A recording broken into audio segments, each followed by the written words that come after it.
भगवत्पादाचार्यगुरुभ्यो नमः। हरिः ओम्। करोतु मम कल्याणं हरिर्भयमुखाभिधः गुरुश्च मध्वनामा मे वरदोऽस्तु निरन्तरम्। चार्वपूर्वपदश्रेणीं दुर्वाग्गर्वापहारिणीं सर्वेष्टकारिणीमुर्वीं कुर्वे ಸರಸಭಾರತೀಂ. ಮರುತ್ಪ್ರಿಯ ವಿಲಾಸದಲ್ಲಿ ವಾದಿರಾಜ ಗುರು ಸಾರ್ವಭೌಮರು ಛಾಂದೋಗ್ಯ ಉಪನಿಷತ್ತಿನಲ್ಲಿ ಬರುವಂತಹ ಉದ್ಗೀತೋಪಾಸನೆ,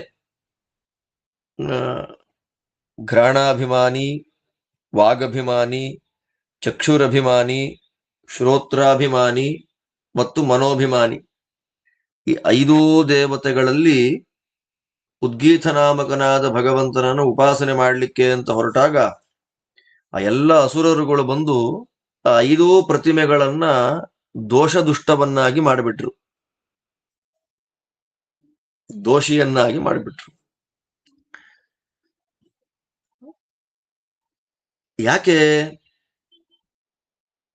ಆ ದೋಷಿಯನ್ನಾಗಿ ಮಾಡಿದ ಮೇಲೆ ಆ ಇಂದ್ರಿಯಗಳು, ಅರ್ಥಾತ್ ಆ ಪ್ರತಿಮೆಗಳು, ಅಭಿಮಾನಿ ದೇವತೆಗಳು ಉದ್ಗೀತ ನಾಮಕನಾದ ನಾರಾಯಣನ ಪೂಜೆ ಮಾಡಲಿಕ್ಕೆ ಶುದ್ಧವಾದ ಪ್ರತಿಮೆಗಳು ಆಗಲಿಲ್ಲ. ಅದು ಅವತ್ತು ಮಾತ್ರ ಅಶುದ್ಧರಾಗಿದ್ದು ಅಂತಲ್ಲ, ಅಂದ್ರೆ ಸ್ವಾಭಾವಿಕವಾಗಿ ಶುದ್ಧರೇ ರುದ್ರಾದಿ ದೇವತೆಗಳು. ಹಾಗಿದ್ರೂ ಕೂಡ ಅಸುರಾವೇಶ ಬಲದಿಂದ ಭಗವಂತನ ಉಪಾಸನೆ ಮಾಡಲಿಕ್ಕೆ ಶುದ್ಧ ಪ್ರತೀಕರಾಗಲಿಲ್ಲ. ಆದ್ದರಿಂದಲೇ ಇವತ್ತಿಗೂ ಕೂಡ ಘ್ರಾಣೇಂದ್ರಿಯ, ಮೂಗಿನಿಂದ ಆರಂಭ ಮಾಡಿಕೊಂಡು ಮನಸ್ಸಿನ ತನಕ, ಮೂಗು, ನಾಲಗೆ ಅಂದ್ರೆ ವಾಗಿಂದ್ರಿಯ, ಕಣ್ಣು, ಕಿವಿ, ಮನಸ್ಸು, ಈ 5 ಕೂಡ ಕೇವಲ ಒಳ್ಳೆಯದನ್ನೇ ನಮಗೆ ಕೊಡದೆ, ನೋಡದೆ ಕೆಟ್ಟದ್ದನ್ನೂ ತೋರಿಸ್ತಾ ಇದೆ ಅಂದ್ರೆ ಅದು ಅಸುರಾವೇಶ ಬಲದಿಂದ.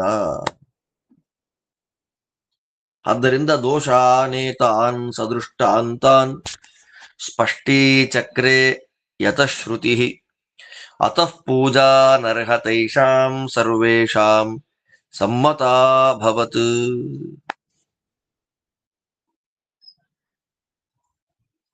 ಆದ್ದರಿಂದ ಶ್ರುತಿ ಯಾರೋ ಸ್ಪಷ್ಟೀಕರಣ ಕೊಟ್ಟಿದ್ದಲ್ಲ, ದೃಷ್ಟಾಂತವನ್ನ, ಉದಾಹರಣೆ, ಎಕ್ಸಾಂಪಲ್ಸ್ ಮೂಲಕ ನಮಗೆ ಸ್ಪಷ್ಟ ಮಾಡಿಸಿದ್ದು ಯಾರೋ ಅಲ್ಲ, ಸ್ವತಃ ವೇದವೇ. ಛಾಂದೋಗ್ಯ ಉಪನಿಷತ್ತು ತಂ ಹಾಸುರಾಹ ಪಾಪ್ಮನಾ ವಿವಿಧುಃ.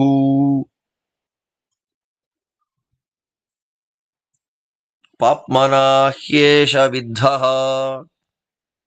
ಅಸುರಾವೇಶವಾಗಿದೆ. ಕೆ ವಾದಿರಾಜ ಸ್ವಾಮಿಗಳು ಪಾಪ ವಿದ್ಧ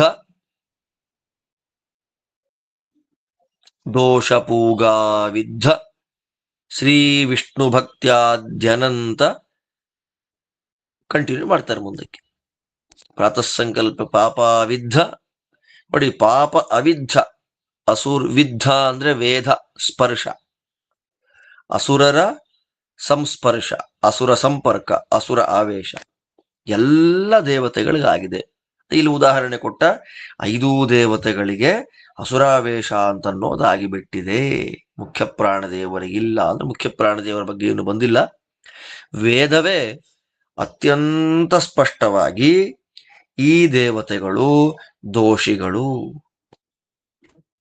ಆದ್ದರಿಂದ ಇವರು ಡೈರೆಕ್ಟ್ ಆಗಿ ದೇವರನ್ನ ಪೂಜೆ ಮಾಡಲಿಕ್ಕೆ ಯೋಗ್ಯರಾದ ಪ್ರತಿಮೆಗಳಲ್ಲ. ಅತಃ ಪೂಜಾ ಅನರ್ಹತಾ ಏಷಾಂ.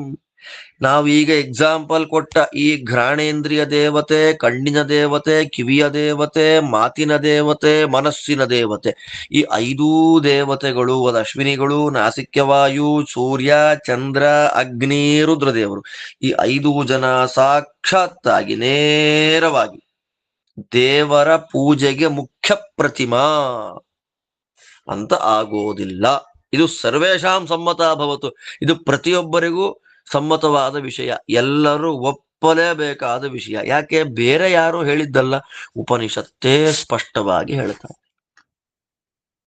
ಆದ್ದರಿಂದ ಅನವದ್ಯಾಯಸ್ಯ ವಧೂ ಸ್ವಯಂಚ ಅವೃಜಿನಃ ಪ್ರಭು ಸೋ ಶುದ್ಧ ಪ್ರತಿಮಾ ಮಧ್ಯೆ ಕಥಂ ಸಂಪೂಜ್ಯತೆ ವಿಭು. ಯಾರ ಹೆಂಡತಿ ವಧೂಹು ಯಸ್ಯ, ಯಾರ ಹೆಂಡತಿ ಅನವದ್ಯ ಅತ್ಯಂತ ದೋಷ ದೂರಳೋ ಪರಮಶುದ್ಧಳೋ, ಲಕ್ಷ್ಮೀದೇವಿ ಬಗ್ಗೆ ಹೇಳ್ತಾರೆ. ಯಾರ ಹೆಂಡತಿ ಪರಮಶುದ್ಧ ಸ್ವರೂಪಳೋ ದೋಷ ದೂರಳೋ, ಸ್ವಯಂ ಯಾರು ದೋಷ ದೂರನಾಗಿದ್ದಾನೋ ಅಂತಹ ಪ್ರಭು ಸರ್ವ ಸಮರ್ಥನಾಗಿರತಕ್ಕ ನಮ್ಮ ನಾರಾಯಣ ಅಶುದ್ಧ ಪ್ರತಿಮೆಯ ಮಧ್ಯದಲ್ಲಿ ಹೇಗೆ ಪೂಜೆಯನ್ನು ಸ್ವೀಕಾರ ಮಾಡಿಕೊಳ್ತಾನೆ? ಅವನ ಹೆಂಡತಿ ಪರಮಶುದ್ಧಳು, ದೋಷ ದೂರಳು, ಸ್ವಯಂ ತಾನು ದೋಷ ದೂರ, ಪರಮಶುದ್ಧ. ಇಂತಹ ಸರ್ವೋತ್ತಮನಾದ ನಮ್ಮ ಸ್ವಾಮಿ ನಾರಾಯಣ ಅಶುದ್ಧವಾದ ಅಸುರಾವೇಶದಿಂದ ಕೂಡಿದ ಪ್ರತಿಮೆಗಳ ಮಧ್ಯದಲ್ಲಿ ಹೇಗೆ ಪೂಜೆ ಮಾಡಿಸ್ಕೊಳ್ತಾನೆ? ಆದ್ದರಿಂದ ಸ್ವಯಂ ಶುದ್ಧರಾದ ಲಕ್ಷ್ಮೀನಾರಾಯಣರನ್ನ ಅಶುದ್ಧ ಪ್ರತಿಮೆಗಳ ಮಧ್ಯದಲ್ಲಿ ಪೂಜೆ ಅಂತ ಮಾಡ್ಲಿಕ್ಕೆ ಬರುವುದಿಲ್ಲ. ಮತ್ತೇನ್ ಮಾಡ್ಬೇಕು? ದೇವತೆಗಳು ಏನ್ ಮಾಡಿದ್ರು? ದೈತ್ಯರನ್ನ ಗೆಲ್ಬೇಕಾಗಿದೆ ಅವ್ರಿಗೆ ಇವಾಗ. At any cost they want to defeat ದೈತ್ಯರು. ಏನ್ ಮಾಡ್ಬೇಕು ಇವಾಗ? ಆ ಕಥೆಯನ್ನ ಕಂಟಿನ್ಯೂ ಮಾಡ್ತಾರೆ ರಾಜರು. ಯೇಷು ಸ್ಥಾನೇಶು ಪೂಜಾಯಾಂ ವಿಚ್ಛಿನ್ನಾಯಾಂ ಪುನಃಸುರಾ ಆಲೋಚ್ಯ ಮುಖ್ಯ ಪ್ರಾಣಾಖ್ಯ ಪ್ರತಿಮಾಯಾಂ ಜಗದ್ಗುರುಂ ಆರಾಧಯನ್ ಕಿಲ ಹರಿಂ ತತ್ರ ಗತ್ವಾ ಸುರಾ ಸ್ವಯಂ ಚೂರ್ಣೀ ಬಭೂವು ಸರ್ವೇ ಚ ಮುಖ್ಯ ಪ್ರಾಣೋಗ್ರ ತೇಜಸ ಯಥಾ ಖಣಾಶ್ಮ ಸಂಯೋಗೆ ಮೃತ್ಪಿಂಡ ಸ್ವಯಮೇವ ಹಿ ಚೂರ್ಣೀ ಭವೇತ್ ತಥಾ ಸರ್ವೇ ನಾಶಮೇಯುರ್ದಿತೆ ಸುತಾಃ ಸರ್ವಥಾ ಖನನಾಯೋಗ್ಯೋ ಯೋಷ್ಮಾ ದೃಢತರೋ ಭುವಿ ತಮಾಹುರಾ ಖಣಾಶ್ಮಾನಂ ಶಬ್ದತತ್ವವಿದೋ ಜನಾಃ ಯದೈಕ್ಯಂ ನಣಯೋಃ ಪ್ರಾಹುಃ ತಸ್ಮಾದಾಹುಃ ಖನಂ ಖಣಂ ಏವಂಚ ಖನನೆ ಯೋಗ್ಯಃ ಖಣ ಇತ್ಯುಚ್ಯತೆ ಬುಧೈಃ ಆಖಣಸ್ತದಯೋಗ್ಯೋ ಭೂತ್ ಆಸಮ್ಯಕ್ ಖನನೆ ತು ಯಃ ಅಯೋಗ್ಯಸ್ತಂ ದೃಢಾಶ್ಮಾನಂ ಆಖಣಂ ಕೋವಿದಾ ವಿದುಃ. ಎಷ್ಟು ಚೆನ್ನಾಗಿದೆ. ಯೇಷು ಸ್ಥಾನೇಶು, ಘ್ರಾಣ ಇಂದ್ರಿಯದಲ್ಲಿ ಆ ಅಭಿಮಾನಿ ದೇವತೆಯನ್ನ ಪ್ರತೀಕ ಮಾಡಿಕೊಂಡ್ರು. ಅಸುರಾವೇಶ ಆಗೋಯ್ತು. ಕೆಟ್ಟ ಗಂಧ ಒಳ್ಳೆ ಗಂಧ ಎರಡೂ ಬರುತ್ತೆ. ಸುರಭಿಚ ದುರ್ಗಂಧಿಚ ಅಂತ ಉಪನಿಷತ್ ಹೇಳುತ್ತೆ. ಅಗ್ನಿಯಲ್ಲಿ ಮಾತಾಡಿದ್ರು, ಒಳ್ಳೆ ಮಾತು ಕೆಟ್ಟ ಮಾತು. ಸೂರ್ಯನಲ್ಲಿ ಉಪಾಸನೆ ಮಾಡ್ತಾರೆ, ದರ್ಶನೀಯಂಚ ಅದರ್ಶನೀಯಂಚ ಅಸುರಾವೇಶ. ಚಂದ್ರನಲ್ಲಿ ಮಾಡ್ತಾರೆ, ಶ್ರವಣೀಯಂಚ ಅಶ್ರವಣೀಯಂಚ. ಮನಸ್ಸು ಶಿವನ ಪ್ರತಿಮೆ ಅಂತ ಮಾಡ್ತಾರೆ. ಎಲ್ಲ ವಿಚ್ಛಿನ್ನ ಆಯ್ತು ಪೂಜೆ, ವಿಘ್ನ ಆಯ್ತು. ಅಸುರಾವೇಶದಿಂದ ವಿಘ್ನವಾಗಿ ಹಾಳಾಗಿ ಹೋಯ್ತು ಪೂಜೆ. ಆಗ ದೇವತೆಗಳೆಲ್ಲ ಆಲೋಚನೆ ಮಾಡ್ತಾರೆ, ಎಲ್ಲಿ ಮಾಡಬೇಕು? ಜಗದ್ಗುರುವಾದ ಶ್ರೀ ನಾರಾಯಣನನ್ನ ಯಾವ ಪ್ರತಿಮೆಯಲ್ಲಿ ಪೂಜೆ ಮಾಡಬೇಕು? ತಮುಖ್ಯ ಪ್ರಾಣಸ್ತಮುದ್ಗೀತಮುಪಾಸಾಂಚಕ್ರೀರೆ ಉಪನಿಷತ್ ಹೇಳುತ್ತೆ. ಮುಖ್ಯ ಪ್ರಾಣಾಖ್ಯ ಪ್ರತಿಮಾಯಾಂ, ಭಾರತೀ ರಮಣರಾದ ವಾಯುದೇವರ ಮುಖ್ಯ ಪ್ರಾಣ ದೇವರಲ್ಲಿ ದೇವರನ್ನ ಆರಾಧನೆ ಮಾಡ್ತಾರೆ. ಆದ್ದರಿಂದ ಆರಾಧನಾ ಅಂದ್ರೆ ಏನು? ನಮಗೆ ಸಿದ್ಧಿಯನ್ನ ಕೊಡುತ್ತೆ. ದೈತ್ಯರನ್ನ ಗೆಲ್ಲುವ ಸಿದ್ಧಿಯನ್ನ ಕೊಡ್ಲಿಕ್ಕಾಗಿ, ಪಡಿಲಿಕ್ಕಾಗಿ ಆ ಇಂದ್ರಾದಿ ದೇವತೆಗಳು ಎಲ್ಲ ಇತರ ದೇವತೆಗಳಲ್ಲಿ ಸೋತು ಅಸುರಾವೇಶವನ್ನ ತಡಿಲಿಕ್ಕಾಗದೆ ಕೊನೆಯದಾಗಿ ಮುಖ್ಯ ಪ್ರಾಣ ಪ್ರತಿಮೆಯಲ್ಲಿ ದೇವರನ್ನ ಆರಾಧನೆ ಮಾಡ್ಲಿಕ್ಕೆ ಹೊರಟಾಗ ಆ ಮುಖ್ಯ ಪ್ರಾಣ ದೇವರನ್ನು ಅಟ್ಯಾಕ್ ಮಾಡಬೇಕು ಅಂತ ಬರ್ತಾರೆ ದೈತ್ಯರು. ಎಲ್ಲ ದೇವತೆಗಳಲ್ಲಿ ಪಾಪವನ್ನ ತುಂಬಿಸಿದ ನಾವು ಪ್ರಾಣದೇವರನ್ನು ಪಾಪಿಷ್ಠರನ್ನಾಗಿ ಮಾಡಿಬಿಡೋಣ, ಅಸುರಾವೇಶ ಯುಕ್ತರನ್ನಾಗಿ ಮಾಡಿಬಿಡೋಣ ಅಂತ ಬಂದ್ರು. ಮುಖ್ಯ ಪ್ರಾಣದೇವರ ಹತ್ತಿರಕ್ಕೆ ಹೋಗ್ತಾ ಇದ್ದ ಹಾಗೆ ಮುಖ್ಯ ಪ್ರಾಣ ಉಗ್ರ ತೇಜಸ, ನಮ್ಮ ಮುಖ್ಯ ಪ್ರಾಣದೇವರ ಉಗ್ರವಾದ ತೇಜಸ್ಸಿನಿಂದ, ಸಾಮರ್ಥ್ಯದಿಂದ ಪುಡಿ ಪುಡಿಯಾಗಿ ಹೋಗ್ಬಿಟ್ರಂತೆ. ಚೂರ್ಣಿ ಬಭೂವು ತೇ ಸರ್ವೇ ಅಸುರ. ಆ ಎಲ್ಲ ದೈತ್ಯರು ಪುಡಿ ಪುಡಿಯಾಗಿ ಸತ್ತು ಹೋದ್ರಂತೆ. ಮುಖ್ಯ ಪ್ರಾಣದೇವರನ್ನ ಟಚ್ ಮಾಡ್ಲಿಕ್ಕಾಗ್ಲಿಲ್ಲ. ಮುಖ್ಯ ಪ್ರಾಣದೇವರ ಸಮೀಪಕ್ಕೆ ಹೋಗ್ತಾ ಇದ್ದ ಹಾಗೆ ಪ್ರಾಣದೇವರ ತೇಜಸ್ಸಿಗೆ ಸಿಕ್ಕಿ ಚೂರ್ಣವಾಗಿ ಹೋಗ್ಬಿಟ್ರು. ಆದ್ದರಿಂದಲೇ ದೊಡ್ಡ ಕಲ್ಲಿದೆ, ಬಂಡೆ ಇದೆ. ಆ ಬಂಡೆ ಕಲ್ಲಿನ ಮೇಲೆ ಒಂದು ಮಣ್ಣಿನ ಮುದ್ದೆಯನ್ನ ರಪ್ ಅಂತ ಎಸೆದ್ರೆ ಕಲ್ಲಿಗೆ ಏನಾದ್ರೂ ಆಗತ್ತಾ? ಮಣ್ಣು ತಾನೆ ಚೂರು ಚೂರಾಗಿ ಹೋಗೋದು. ಸಯಥಾ ಅಶ್ಮಾನಂ ಆಖಣಂ ಮೃತ್ವ ವಿಧ್ವಂಸತೆ, ಉಪನಿಷತ್ ಹೇಳುತ್ತೆ. ಯಾವ ರೀತಿಯಲ್ಲಿ ಗಟ್ಟಿಯಾದ ಕಲ್ಲು ಬಂಡೆಯ ಮೇಲೆ ಬಿದ್ದ ಮಣ್ಣಿನ ಮುದ್ದೆ ಉಂಡೆ ಪುಡಿ ಪುಡಿಯಾಗಿ ಬಿದ್ದು ಹೋಯ್ತೋ, ಹಾಗೆ ಮುಖ್ಯ ಪ್ರಾಣದೇವರ ಎದುರಿಗೆ ಬಂದಂತಹ ದೈತ್ಯರುಗಳು ಚೂರು ಚೂರಾಗಿ ನಾಶ ಆಗಿಬಿಟ್ರು. ನಾಶವೇ ಆಗೋದ್ರು ದ್ವಿತೀಯ ಮಕ್ಕಳು ಆ ದೈತ್ಯರುಗಳು. ಆದ್ದರಿಂದ ಆಖಣಾಶ್ಮ, ಮುಖ್ಯ ಪ್ರಾಣದೇವರು ಆಖಣಾಶ್ಮ ಸಮ. ಏನು ಆಖಣ ಅಂದ್ರೆ ಏನು? ಎಷ್ಟೇ ಪ್ರಯತ್ನ ಪಟ್ರು ಯಾವ ಕಲ್ಲನ್ನ ಪುಡಿ ಮಾಡಲಿಕ್ಕೆ ಆಗೋದಿಲ್ಲ, ಯಾವ ಕಲ್ಲನ್ನ ಬ್ರೇಕ್ ಮಾಡ್ಲಿಕ್ಕಾಗೋದಿಲ್ಲ, ಯಾವ ಕಲ್ಲನ್ನ ಪುಡಿ ಪುಡಿಯನ್ನಾಗಿ ಮಾಡ್ಲಿಕ್ಕಾಗೋದಿಲ್ಲ, ಅಂತಹ ಗಟ್ಟಿಯಾದ ಕಲ್ಲಿಗೆ ಆಖಣಾಶ್ಮ ಅಂತ ಹೆಸರು. ಸರ್ವಥಾ ಖನನ ಅಯೋಗ್ಯ ಯಹ ಅಶ್ಮಾ ದೃಢತರಃ ತಮಾಹುಹು. ಆಖಣಾಶ್ಮಾನಂ, ವ್ಯಾಕರಣವನ್ನ ತಿಳಿದಂತಹ ಜನಗಳು, ಶಬ್ದ ತತ್ವ ವ್ಯಾಕರಣದ ಅರ್ಥವನ್ನ ಚೆನ್ನಾಗಿ ತಿಳಿದಂತಹ ಜನಗಳು ಏನ್ ಹೇಳ್ತಾರೆ ಗೊತ್ತಾ? ಆಖಣಾಶ್ಮ ಅಂತಂದ್ರೆ ಮಹಾಪ್ರಯತ್ನ ಪಟ್ಟು ಡೈನಾಮೆಟ್ ಬಾಂಬುಗಳನ್ನ ಇಟ್ಟರೂ ಕೂಡ ಯಾವ ಕಲ್ಲನ್ನ ಪುಡಿ ಪುಡಿ ಮಾಡಲಿಕ್ಕಾಗದೆ ಫೈಲ್ ಆಗ್ತಾರೋ ಅಷ್ಟು ಗಟ್ಟಿಯಾದ ಕಲ್ಲನ್ನ ಶಾಸ್ತ್ರಗಳಲ್ಲಿ, ವ್ಯಾಕರಣ ಶಾಸ್ತ್ರದಲ್ಲಿ ಆಖಣಾಶ್ಮ ಅಂತ ಕರೀತಾರೆ. ಆದ್ದರಿಂದ ಆಖಣ, ಖನ ಅಂದ್ರೆ ಏನ್ ಗೊತ್ತಾ? ಖನ ಅಂತಂದ್ರೆ ಈಸಿ ಟು ಬ್ರೇಕ್ ಮಾಡ್ಲಿಕ್ಕೆ ಯೋಗ್ಯ, ಒಡಿಲಿಕ್ಕೆ ಅನುಕೂಲವಾಗುವಂತದ್ದನ್ನ ಖನ. ನ ಮತ್ತು ಣ ಎರಡು ಒಂದೇ. ಯದೈಕ್ಯಂ ನಣಯೋಃ ಪ್ರಾಹುಹು. ನ ಮತ್ತು ಣ ಎರಡು ಒಂದೇ. ಠ ಡ ಢ ಣ. ತವರ್ಗದಲ್ಲಿ ಬರುವಂತಹ ತ ಥ ದ ಧ ನ, ತವರ್ಗದಲ್ಲಿ ಬರುವ ನಕಾರ, ಟವರ್ಗದಲ್ಲಿ ಬರುವ ಣಕಾರ. ರಾಮಾಯಣ ಅನ್ನುವಲ್ಲಿ ನಕಾರ ಬರುತ್ತಲ್ಲ, ನಾರಾಯಣ. ಅದೇ ರಸಾಯನ ಅನ್ನುವಾಗ ನ ಬರುತ್ತಲ್ಲ, ಅದೆರಡನ್ನೂ ಒಂದೇ ಅಂತ, ಅಂದ್ರೆ ಎರಡು ಭೇದ ಇಲ್ಲದ ಹಾಗೆ ಉಪಯೋಗ ಮಾಡ್ತಾರೆ ಜ್ಞಾನಿಗಳು, ಪಂಡಿತರು, ಬುಧರು. ಆದ್ದರಿಂದ ಖನ ಅಂದ್ರೂ ಒಂದೇ, ಖಣ ಅಂದ್ರೂ ಒಂದೇ. ನಣಯೋರಭೇದ ಅಂತ ಅವರ ಸೂತ್ರವನ್ನ ಇಟ್ಕೊಂಡಿದ್ದಾರೆ.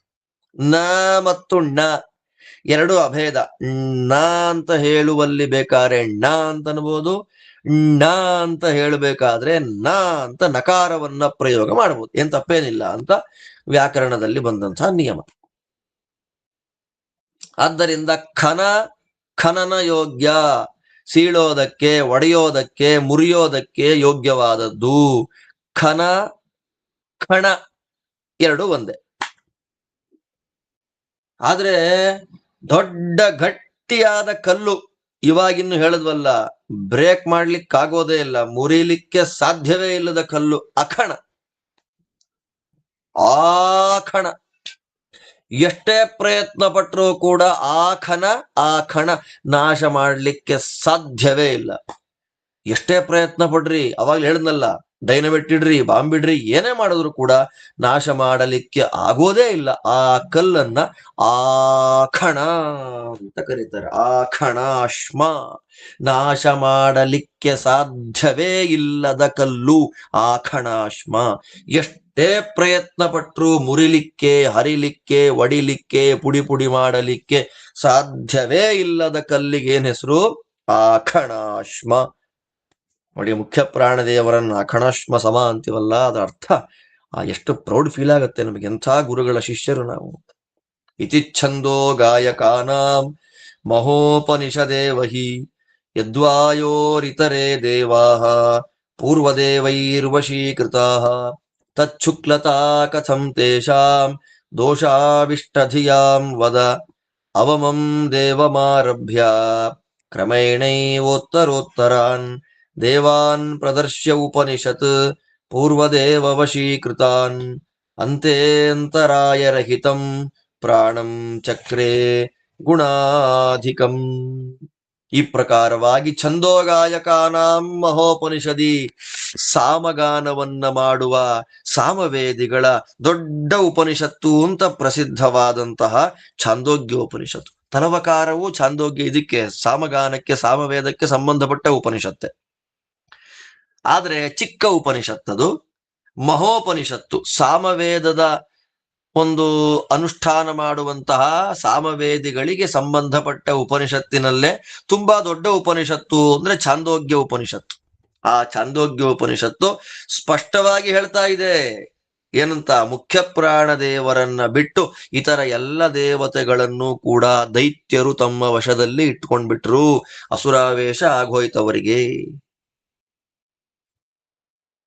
ಅಂತಹ ಅಸುರಾವೇಶಯುಕ್ತರಾಗಿ ದೋಷಯುಕ್ತರಾಗಿರತಕ್ಕಂತಹ ಆ ದೇವತೆಗಳು ಭಗವಂತನ ವಿಷಯದಲ್ಲಿ ಶುದ್ಧರು ಹೇಗಾಗ್ತಾರೆ?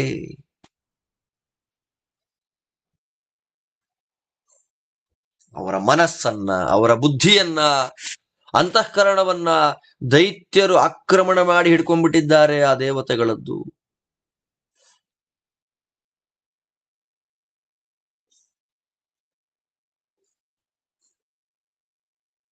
ನೋಡಿ, ಎಲ್ಲಿಂದ ಆರಂಭ ಆಯ್ತು ಆ ದೇವತೆಗಳದ್ದು? ಎಲ್ಲರದ್ದು ಬಂತಲ್ಲ ಅಲ್ಲಿ. ಅಗ್ನಿರ್ವೈ ದೇವಾನಾಂ ಅವಮಃ ಅಂತ ಅಗ್ನಿ ಇದ್ದಾನೆ, ಅಶ್ವಿನಿ ದೇವತೆಗಳಿದ್ದಾರೆ, ನಾಸಿಕ್ಯವಾಯು ಇದ್ದಾನೆ, ಚಂದ್ರ ಇದ್ದಾನೆ, ಸೂರ್ಯ ಇದ್ದಾನೆ, ಮನೋಭಿಮಾನಿಗಳಾದ ರುದ್ರದೇವರಿದ್ದಾರೆ. ಅಂದ್ರೆ ಅಗ್ನಿಯಿಂದ ತಾರತಮ್ಯದಲ್ಲಿ ವೇದವೇ ಅಗ್ನಿರ್ವೈ ದೇವಾನಾಂ ಅವಮಃ ಅಂತ ಐತರೇಯಾರಣ್ಯಕ ಉಪನಿಷತ್ತು ಸ್ಪಷ್ಟವಾಗಿ ದೇವತೆಗಳಲ್ಲಿ ಅಗ್ನಿ ಕೆಳಗಿನವನು ಅಂತ ಹೇಳ್ತಾ, ಎಂತ ಕೆಳಗಿನ ದೇವತೆಯಿಂದ ಕ್ರಮ ಪ್ರಕಾರ ಆರ್ಡರ್ ಅಲ್ಲಿ ಮೇಲೆ ಮೇಲೆ ಮೇಲೆ ಮೇಲೆ ಮುಖ್ಯ ಪ್ರಾಣ ದೇವರವರೆಗಿನ ಎಲ್ಲ ದೇವತೆಗಳು ಅಂದ್ರೆ ರುದ್ರದೇವರ ತನಕ ಎಲ್ಲರನ್ನು ಕ್ರಮ ಪ್ರಕಾರವಾಗಿ ಅಸುರರು ಹಾಳು ಮಾಡಿಬಿಟ್ರು. ಅಂತಹ ಪಾಪವಿದ್ಧರಾದ ಅಂದ್ರೆ ಪಾಪಯುಕ್ತರಾದ ದೈತ್ಯರ ಪ್ರವೇಶಯುಕ್ತರಾದ ಅಸುರಾವೇಶದಿಂದ ಕೂಡಿದ ಆ ಎಲ್ಲ ದೇವತೆಗಳು ಶುದ್ಧರು ಹೇಗಾಗ್ತಾರೆ? ಅವರೆಲ್ಲರೂ ಅಸುರರನ್ನ ಕಂಟ್ರೋಲ್ ಮಾಡ್ಲಿಕ್ಕಾಗಲಿಲ್ಲ, ಹೊರತು ಅಸುರರ ಕಂಟ್ರೋಲಿಗೆ ಇವರೇ ಸಿಕ್ಕಿಬಿಟ್ರು.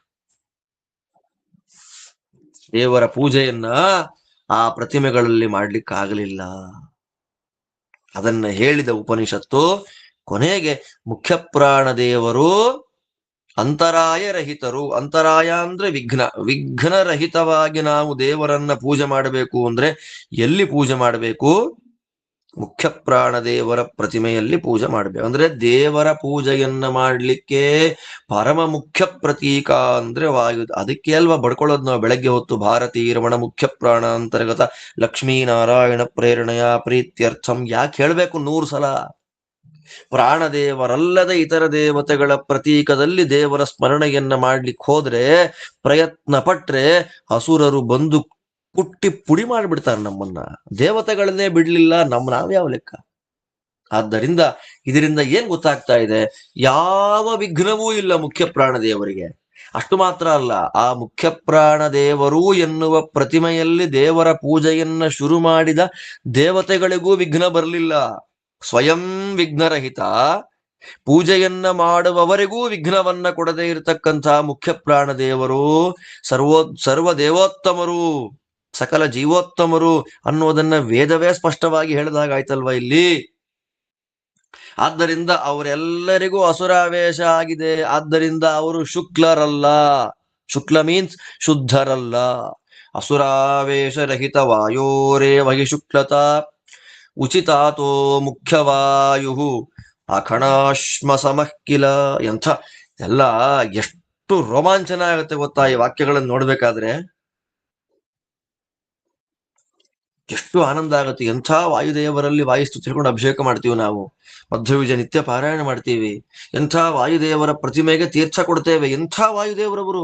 ಭಾರತೀಯ ರಮಣ ಮುಖ್ಯ ಪ್ರಾಣ ಅಂತರ್ಗತ ನಾರಾಯಣ ಅಂತ ಯಾವ ದೇವರನ್ನ ಪೂಜೆ ಮಾಡ್ತೀವಿ. ಎಂಥ ಪ್ರತೀಕಾರಿ ವಾಯುದೇವರದ್ದು. ರೋಮಾಂಚನ ಆಗತ್ತೆ. ನಮ್ಮ ಗುರುಗಳು ಆ ವಾಯು ನಮ್ಮ ಕುಲ ಗುರುರಾಯ ಅಂತ ಹೇಳಬೇಕಾದ್ರೆ ಎಷ್ಟು ಪ್ರೌಡ್ ಫೀಲ್ ಆಗ್ಬೇಕು ಗೊತ್ತಾ ನಮಗೆ. ಅಸುರಾವೇಶ ರಹಿತ ವಾಯೋರೇವಹಿ ಶುಕ್ಲತ. ಯಾವ ಕಾರಣದಿಂದಲೂ ಅಸುರಾವೇಶವೇ ಇಲ್ಲದೆ ಇರತಕ್ಕ ಮುಖ್ಯ ಪ್ರಾಣ ದೇವರೇ ಶುಕ್ಲರು, ಶುದ್ಧರು, ದೋಷರಹಿತರು. ಆದ್ದರಿಂದ ಛಾಂದೋಗ್ಯ ಉಪನಿಷತ್ತಿನ ಪ್ರಮಾಣದ ಪ್ರಕಾರ ಆಖಣಾಶ್ಮ ಸಮ ಅಂದ್ರೆ ಮುಖ್ಯ ಪ್ರಾಣ ದೇವರೇ. ಅಂದ್ರೆ ಆಖಣಾಶ್ಮ ಸಮ ಅಂದ್ರೆ ಗೊತ್ತಾಯ್ತು ಏನದು. ಆಖಣಾಶ್ಮ ಸಮ ಅಂದ್ರೆ ಎಷ್ಟೇ ಪ್ರಯತ್ನ ಪಟ್ಟರೂ ಸೀಳಿ ಹೋಗದ ಗಟ್ಟಿಯಾದ ಬಂಡೆಗಲ್ಲಿಗೆ ಸಮಾನನಾಗಿ, ಅಂದ್ರೆ ಬಂಡೆಗಲ್ಲಿನಂತೆ ಇದ್ದು ಎಂಥದ್ದೇ ದೈತ್ಯರ ದಾಳಿಯಾದರೂ ಕೂಡ ನಾಶ ಮಾಡಿ ನಮ್ಮಿಂದ ಸಾಧನೆಯನ್ನ ಮಾಡಿಸ್ತಕ್ಕಂತಹ ವಾಯುದೇವರು ಆಖಣಾಶ್ಮ ಸಮರು. ಹೇಳ್ಬೇಕಲ್ವಾ, ಕಿಲ ಹೇಳ್ಬೇಕು ತಾನೆ ನಾವು ಅದನ್ನ.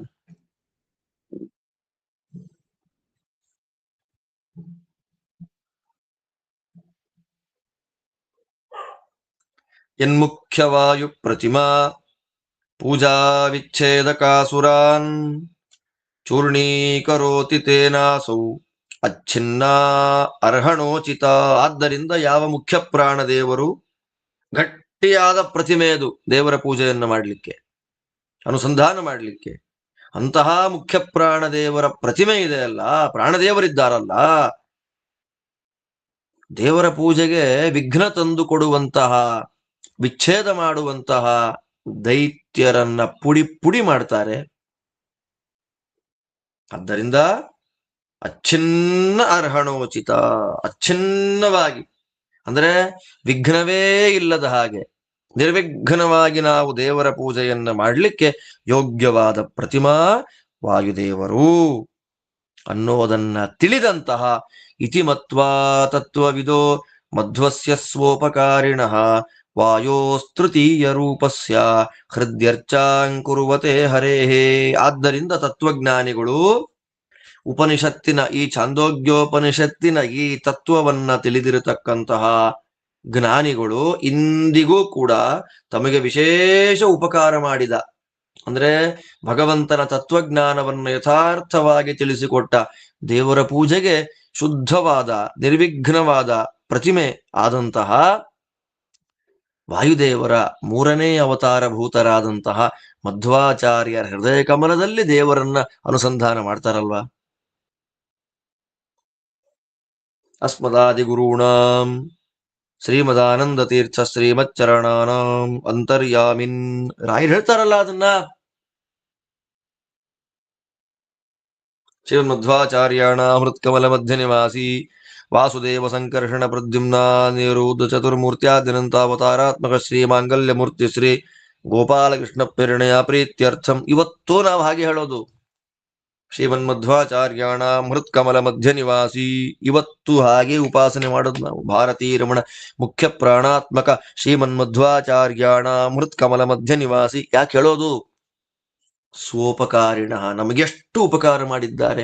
ಇವತ್ತಿಗೂ ನಾವು ದೇವರನ್ನ ಪೂಜೆ ಮಾಡಬೇಕು ಅಂತಂದ್ರೆ ಇವರ ಪ್ರತಿಮೆಯಲ್ಲೇ ಮಾಡಬೇಕು ಅನ್ನುವ ದೃಷ್ಟಿಯಲ್ಲಿ ಅವತ್ತಿಂದ ಅಲ್ಲ ಇವತ್ತಿಗೂ ಕೂಡ ಶಾಸ್ತ್ರ ತತ್ವವನ್ನ ತಿಳಿದ ಕರ್ಮವನ್ನ ಶುದ್ಧವನ್ನಾಗಿ ಮಾಡಿ ದೇವರಿಗೆ ಸಮರ್ಪಣೆ ಮಾಡಬೇಕು ಅಂದುಕೊಳ್ಳುವ ಎಲ್ಲ ಸಾತ್ವಿಕ ಜಿಜ್ಞಾಸುಗಳು, ಭಕ್ತರು, ಸ್ವಾಮಿಗಳಿಂದ ಆರಂಭ ಮಾಡಿಕೊಂಡು ನಮ್ಮಂತಹ ಅತಿ ಸಾಮಾನ್ಯರು, ದೊಡ್ಡ ದೊಡ್ಡ ಪಂಡಿತರು, ಅವರೆಲ್ಲ ಇವತ್ತಿಗೂ ಕೂಡ ಪರಮೋಪಕಾರ ಮಾಡಿದ ವಾಯುದೇವರ ಮೂರನೇ ಅವತಾರರಾದ ಮಧ್ವಾಚಾರ್ಯರ ಹೃದಯ ಕಮಲದಲ್ಲಿ ದೇವರಿದ್ದಾರೆ ಅಂತ ಅನುಸಂಧಾನ ಮಾಡಿಕೊಂಡು ಆ ದೇವರ ಪ್ರೀತಿಗಾಗಿ ಸಕಲ ಕರ್ಮಗಳನ್ನ ಮಾಡ್ತೇನೆ ಅಂತ ಸಂಕಲ್ಪ ಮಾಡಿ ತಾವು ಮಾಡಿದ ಎಲ್ಲ ಕರ್ಮಗಳನ್ನ ಮಧ್ವರ ಹೃದಯ ಕಮಲದಲ್ಲಿರುವ ದೇವರಿಗೆ ಸಮರ್ಪಣೆ ಮಾಡ್ತಾ ಇದ್ದಾರಲ್ಲ, ಅದು ಇವತ್ತಿಗೂ ನಡ್ಕೊಂಡು ಬರ್ತಾ ಇರತಕ್ಕ ಸತ್ಸಂಪ್ರದಾಯ ಅಲ್ವಾ, ಶುದ್ಧವಾದ ಪರಂಪರೆ ಅಲ್ವಾ. ಆಲೋಚನೆ ಮಾಡ್ರಿ ಅಂತಾರೆ ವಾದಿರಾಜರು. ಎಷ್ಟು ರೋಮಾಂಚನ ಆಗುತ್ತೆ ನೋಡಿ ಈ ವಾಕ್ಯಗಳನ್ನ ಕೇಳಿದಾಗ. ಅಲ್ಲಿಂದ ಇನ್ನು ಮುಂದೆ ಏನು ವಿಷಯಗಳು ಅಂತ ಅನ್ನೋದನ್ನ ಮತ್ತೆ ನಾಳೆ ಅನುಸಂಧಾನ ಮಾಡೋಣ. ಸರಿಯಾಗಿ 9 ಗಂಟೆಗೆ ಲಿಂಕ್ ಕಳಿಸ್ಬಿಟ್ಟೆ 10 ನಿಮಿಷ ಉಳಿಯತ್ತೆ, ಇನ್ನು ಅದ್ಭುತವಾದ ವಿಷಯಗಳನ್ನು ಅನುಸಂಧಾನ ಮಾಡಬಹುದು ಅಂತ ಹೇಳ್ತಾ, ರಾಜರ ಅದ್ಭುತವಾದ ಅನುಸಂಧಾನ ಮಾಡ್ರಿ. ಎಲ್ಲ ಕರ್ಮಗಳನ್ನ ಮಧ್ವಾಂತರ್ಗತ ಕೃಷ್ಣಾರ್ಪಣ ಅಂತ ಮಾಡಿದ್ರೆ ದೇವರು ಪ್ರೀತರಾಗ್ತಾರೆ, ಹೋಗಿ ತಲುಪತ್ತೆ ದೇವರಿಗೆ ಅನ್ನೋ ಅನುಸಂಧಾನ ನಮ್ಮಲ್ಲಿ ಇರ್ಲಿ ಅಂತ ಚಿಂತನೆಯನ್ನ ಕೊಡ್ತಾ ಇವತ್ತಿನ ಸರಸ ಭಾರತಿ ವಿಲಾಸದ ಪಾಠ ಮುಗಿಸ್ತಾ ಇದ್ದೇನೆ. ಮತ್ತೆ ನಾಳೆ ಇನ್ನು ಅದ್ಭುತವಾದ ವಿಷಯಗಳೊಂದಿಗೆ ನೋಡೋಣ. ಎಲ್ಲರಿಗೂ ಭಗವಂತ ಒಳ್ಳೆಯದು ಮಾಡಲಿ. ಶ್ರೀಕೃಷ್ಣಾರ್ಪಣಮಸ್ತು.